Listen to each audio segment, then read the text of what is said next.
오늘 이 아침 나눌 하나님의 말씀은 이사야 65장 17절로 마지막 25절까지입니다. 이사야 65장 17절로 마지막 25절까지 함께 말씀을 읽습니다. 보라, 내가 새 하늘과 새 땅을 창조하나니 이전 것은 기억되거나 마음에 생각나지 아니할 것이라. 너희는 내가 창조하는 것으로 말미암아 영원히 기뻐하며 즐거워할지니라. 보라, 내가 예루살렘을 즐거운 성으로 창조하며 그 백성을 기쁨으로 삼고, 내가 예루살렘을 즐거워하며 나의 백성을 기뻐하리니 우는 소리와 부르짖는 소리가 그 가운데에서 다시는 들리지 아니할 것이며, 거기는 날수가 많지 못하여 죽는 어린 이와 수한이 차지 못한 노인이 다시는 없을 것이라. 곧 100세에 죽는 자는 젊으니라 하겠고, 100세가 못 되어 죽는 자는 저주받은 자이니라. 그들이 가옥을 건축하고 그 안에 살겠고, 포도나무를 심고 열매를 먹을 것이며, 그들이 건축한 데에 타인이 살지 아니할 것이며, 그들이 심은 것을 타인이 먹지 아니하리니, 이는 내 백성의 수한이 나무의 수한과 같겠고, 내가 택한 자가 그 손으로 일한 것을 길이 누릴 것이며, 그들의 수고가 헛되지 않겠고, 그들이 생산한 것이 재난을 당하지 아니하리니, 그들은 여호와의 복된 자의 자손이요 그들의 후손도 그들과 같을 것임이라.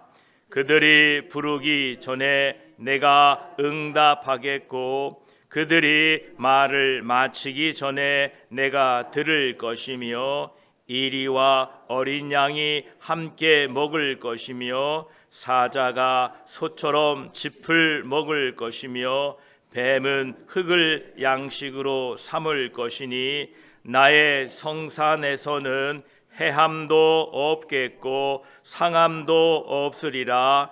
여호와께서 말씀하시니라. 아멘. 기도드리겠습니다. 하나님 감사합니다.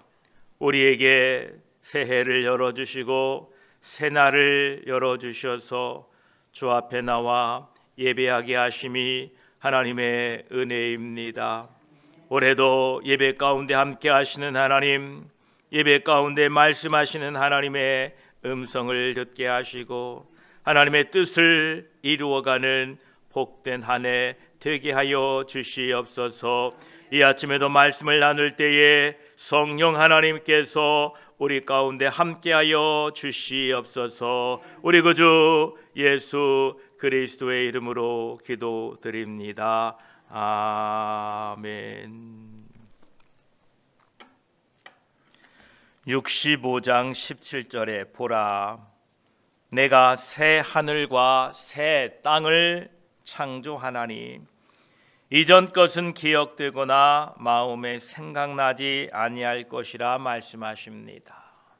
17절에 보라라고 말씀하시면서 왜 우리가 우상을 버리고 하나님의 신실한 약속을 믿고 하나님의 종 예수 그리스도의 음성을 들어야 하는지를 말씀하십니다.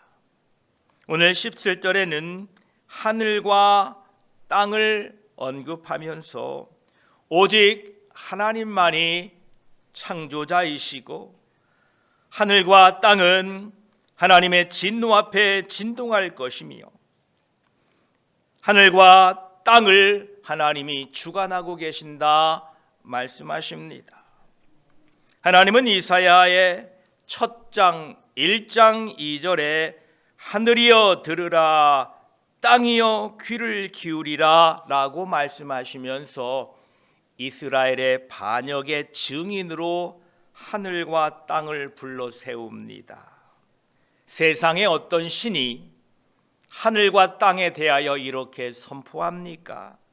오직 하나님만이 하늘과 땅의 창조자이시며 통치자이십니다.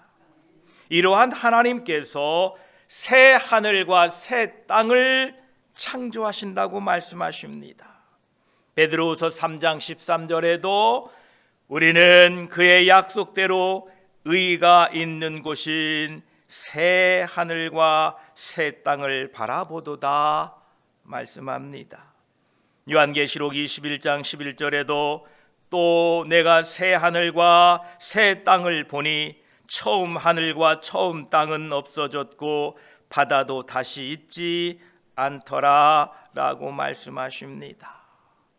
이전의 세상은 이스라엘 백성들의 과거에 환란이 있었으나 그 환란이 다 잊혀지고 마음에 생각나지도 않는 새 하늘과 새 땅을 창조하신다라는 것입니다.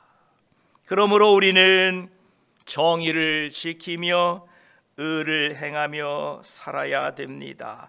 왜냐하면 하나님께서 새 하늘과 새 땅을 창조하시기 때문에 그렇습니다. 18절을 보면 너희는 내가 창조하는 것으로 말미암아 영원히 기뻐하며 즐거워할지니라. 보라, 내가 예루살렘을 즐거운 성으로 창조하며 그 백성을 기쁨으로 삼고 라고 말씀하십니다. 하나님께서 창조하신 새 하늘과 새 땅을 통하여 우리들은 영원히 기뻐하며 즐거워할 것이라고 말씀하십니다. 왜냐하면 기뻐하고 즐거워하는 일이 하나님의 행동하심으로 말미암아 곧 시작될 것이고 그 기쁨과 즐거움이 영원할 것이기 때문에 그렇습니다. 하나님께서 우리를 위하여 일하시게 되면 그 일하심으로 말미암아 우리는 영원히 기뻐하고 즐거워하게 되기 때문에 저와 여러분, 하나님이 우리의 가정과 교회를 위하여 일하심을 바라보시고 기뻐하시기를 주의 이름으로 축복합니다. 하나님은 예루살렘 성을 즐거움으로, 예루살렘의 백성들을 기쁨으로 창조하신다라고 말씀하고 계십니다. 새 하늘과 새 땅의 창조가 예루살렘 성과 그 백성으로 연결되어지고 있는데, 이 예루살렘 성의 백성들은 과거의 죄와 실패와 수치로 얼룩진 옛 것이 아니다라는 것입니다. 고린도후서 5장 17절은 말씀하셨습니다. 그런즉 누구든지 그리스도 안에 있으면 새로운 피조물이라. 이전 것은 지나갔으니 보라 새 것이 되었도다 라고 말씀하십니다. 우리를 새롭게 2024년 창조하신 하나님을 찬송하며 우리의 모든 옛 것이 다 지나갔음을 감사하며 새롭게 한 해를 살아가시기를 축복합니다. 19절을 보면 내가 예루살렘을 즐거워하며 나의 백성을 기뻐하리니 우는 소리와 부르짖는 소리가 그 가운데에서 다시는 들리지 아니할 것이며 라고 말씀하고 계십니다. 하나님의 심판과 책망과 수치와 탄식으로 넘쳐났던 예루살렘에 하나님께서 즐거움과 기쁨을 가져다 주신다 말씀하십니다. 우는 소리와 부르짖는 소리가 그 가운데서 다시는 들리지 않겠다라고 말씀하십니다. 우리들의 신랑 되시는 예수 그리스도께서 그리스도의 신부되는 우리들을 천국으로 인도하여 다시는 우는 소리와 부르짖는 소리가 들리지 않는 그 천국으로, 요한계시록 21장 4절을 보면 모든 눈물을 그 눈에서 닦아주시니 다시는 사망이 없고 애통하는 것이나 곡하는 것이나 아픈 것이 다시 있지 아니하는 새 하늘과 새 땅으로 인도하기 위하여 오신다고 하는데, 지금 우리는 어떻게 살고 있습니까? 혹시 그날을 기대하면서도 그 새 하늘과 새 땅보다 못한 것들 때문에 이 세상에 안주하고 계십니까? 저와 여러분, 새 하늘과 새 땅을 사모하시며 살아가는 한 해 되시기를 축복합니다. 그러시면서 20절에 거기는 날수가 많지 못하여 죽는 어린아이와 수완이 차지 못한 노인이 다시는 없을 것이라. 곧 100세에 죽는 자는 젊은이라 하겠고 100세가 못 되어 죽는 자는 저주받은 자이니라 말씀하십니다. 이제 20절로부터 마지막 25절까지는 왜 하나님의 나라에서는 울거나 슬퍼하는 일이 없는지를 설명하고 있습니다. 그 첫 번째 내용이 20절에 거기는 날수가 많지 못하여 죽는 어린아이와 수완이 차지 못한 노인이 다시는 없을 것이라 말씀하십니다. 예수 그리스도를 믿는 성도들은 아이 때에 죽든지 다 늙어서 죽든지 사실 죽는다는 개념이 없습니다. 성도들이 죽으면 바로 영생에 들어가므로 사실 죽는 것은 아닙니다. 그래서 예수님께서는 나사로가 죽었을 때에 죽었다 하지 않고 잔다라고 이렇게 말씀하셨던 것입니다. 하나님의 백성들이 늙어간다는 것은 더 성숙해지고 더 아름다워지고 더 지혜로워지고 더 천국에 가까워진다는 의미입니다. 그래서 늙어도 외롭지가 않습니다. 우리들이 늙어간다는 것은 몸에 수분이 좀 빠져서 주름이 생기고 또 머리가 좀 빠지고 희끗희끗해지고 손과 발에 힘이 없는 것이지 비참한 것은 아닙니다. 왜냐하면 우리들은 얼마 있지 않아 새 하늘과 새 땅의 아름다운 집에 들어가 영원한 기쁨을 누리며 영생하기 때문에 그런 것입니다. 그래서 사도 바울은 데살로니가 교회에 이렇게 편지했습니다. 데살로니가전서 4장 17절 18절을 보면 그 후에 우리 살아남은 자들도 그들과 함께 구름 속으로 끌어올려 공중에서 주를 영접하게 하시리니 그리하여 우리가 항상 주와 함께 있으리라. 그러므로 이러한 말로 서로 위로하라 말씀하십니다. 세상 사람들은 늙어가는 게 슬프다고 합니다. 아이고 또 한 해가 나이만 먹었네. 그러나 하나님의 백성들은 늙어가는 것이 결코 외롭거나 슬픈 것이 비참한 것이 아닙니다. 저와 여러분, 올해도 우리가 하늘의 소망과 하늘의 놀라운 은혜를 잊지 마시고 서로가 새 하늘과 새 땅을 이야기하며 위로하시기를 주의 이름으로 축복합니다. 또 새 하늘과 새 땅은 이렇게 말씀합니다. 21, 22절을 보시면 그들이 가옥을 건축하고 그 안에 살겠고 포도나무를 심고 열매를 먹을 것이며 그들이 건축한 데에 타인이 살지 아니할 것이며 그들이 심은 것을 타인이 먹지 아니하리니 이는 내 백성의 수완이 나무의 수완과 같겠고 내가 택한 자가 그 손으로 일한 것을 길이 누릴 것이며 라고 말씀하고 계십니다. 하나님의 언약을 깨트린 데 대한 심판 가운데 하나는 사람들이 자기의 수고한 열매를 누리지 못하게 되는 것입니다.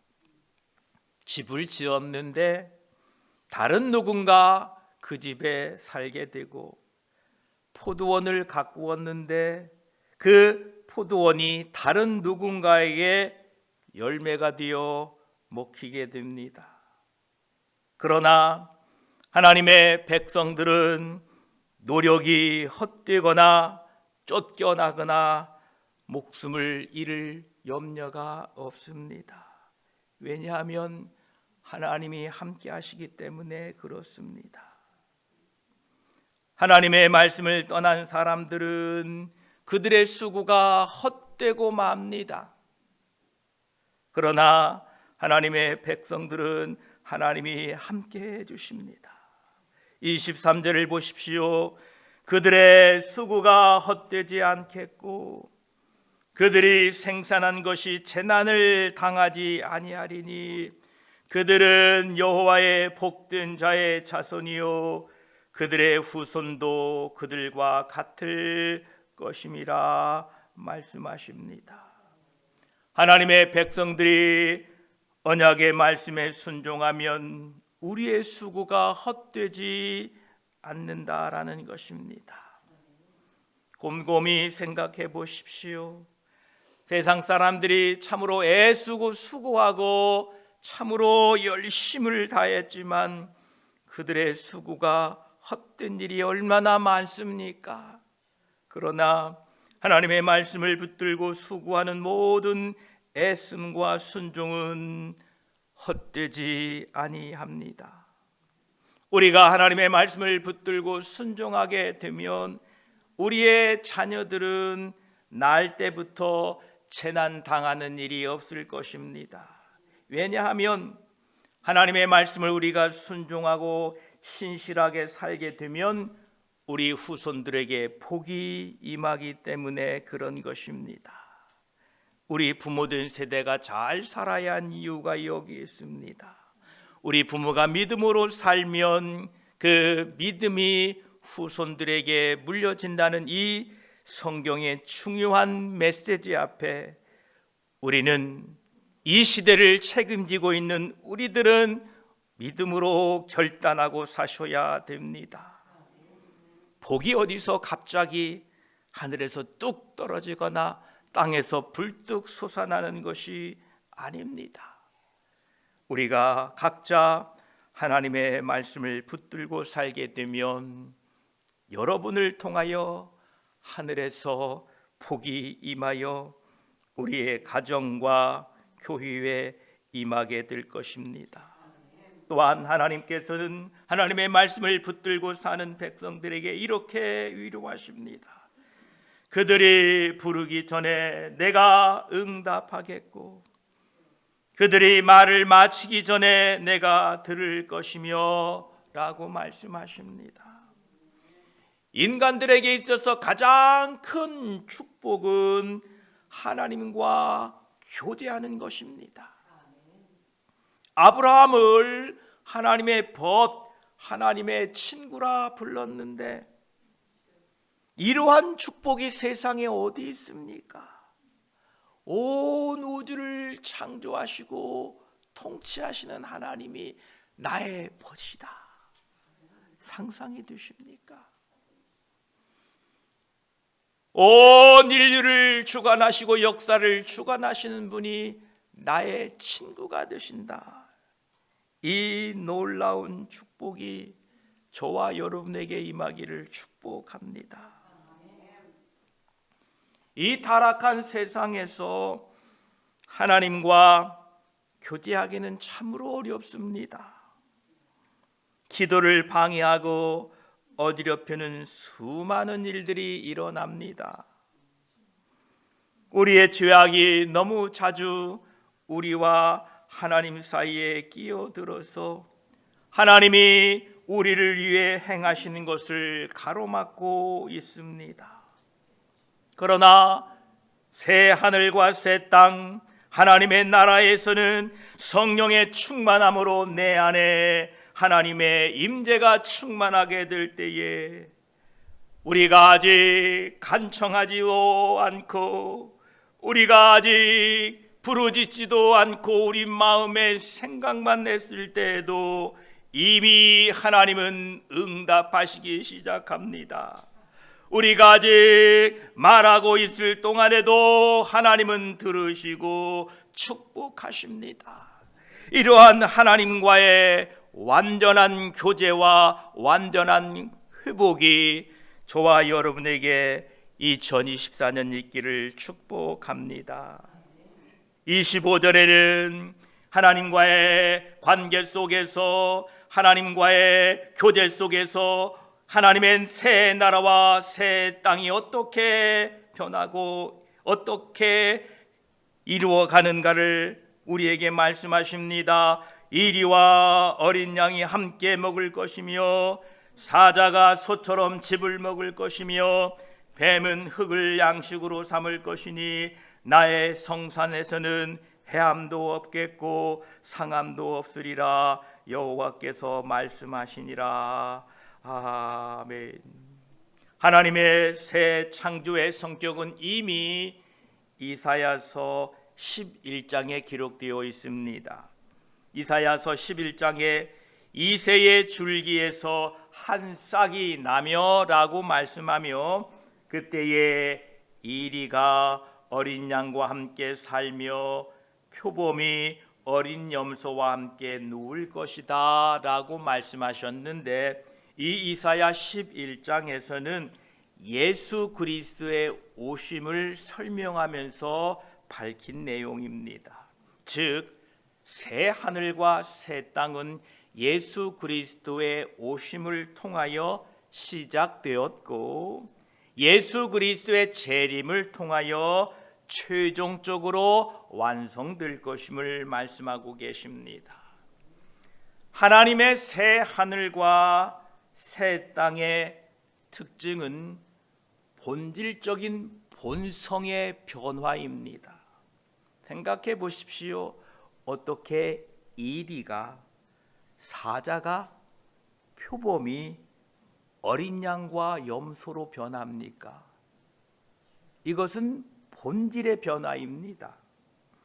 겉모습은 분명히 이리요, 사자요, 표범인데 그들의 본질이 변했다는 것입니다.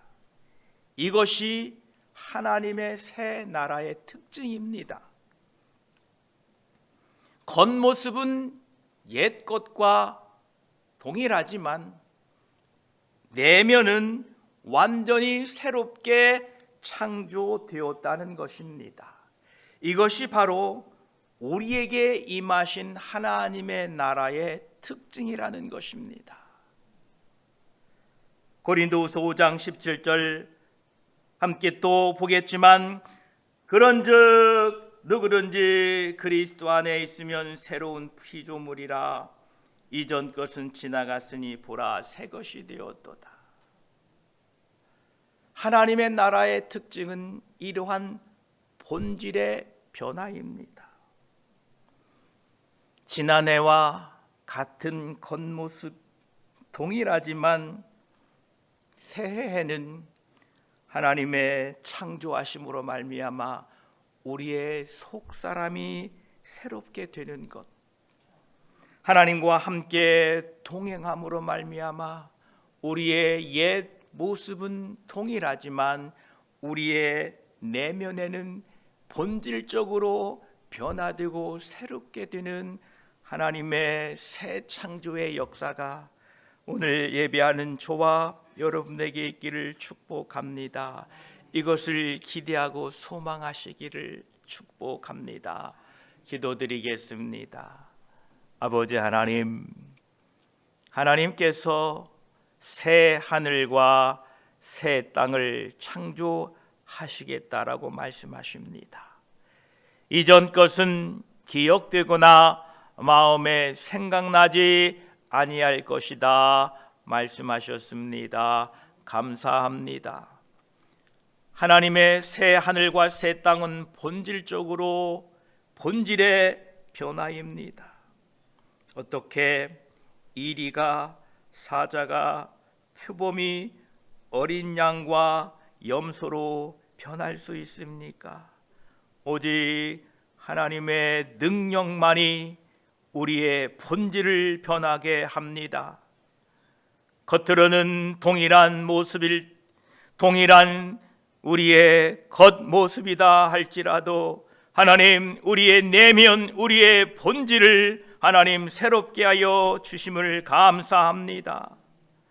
하나님과의 교제를 통하여 하나님과 동행함으로 말미암아 우리의 속사람을 새롭게 빚어 주셔서 2024년 하나님과 동행하며 믿음으로 하나님께 영광 돌리는 한 해 되게 하여 주시옵소서. 새해 아침 하나님은 우리에게 말씀하십니다. 나와 함께하면 너희의 수고가 헛되지 않을 것이다. 너희의 자손들이 복을 받을 것이다 라고 말씀하시면서 부르기 전에 내가 응답하겠고 너희의 말이 맞춰지기 전에 내가 들을 것이다 라고 약속하셨습니다. 감사합니다. 이 하나님의 약속을 붙들고 하나님과 동행하는 한 해 되게 하여 주시옵소서. 우리와 함께 하시고 우리에게 약속하신 것을 늘 신실하게 지키시는 우리 구주 예수 그리스도의 이름으로 기도드립니다. 아멘.